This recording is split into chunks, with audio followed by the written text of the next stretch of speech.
So, ang sabi nila, yung mangosteen daw ay mayaman sa vitamin C at may antioxidants, improves brain, ano daw? NIL. Hindi nag-improve yung brain ko doon. Nalito-lito ako, wait lang! Magbubukas ako ng isa pa, baka tumalino ako.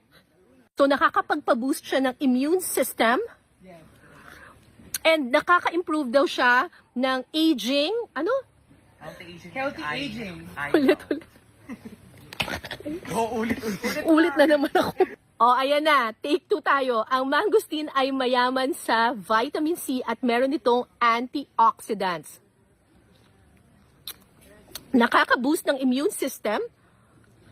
Ang tama. At nakaka-improve ng inyong skin for healthy aging at healthy benefits din sa inyo.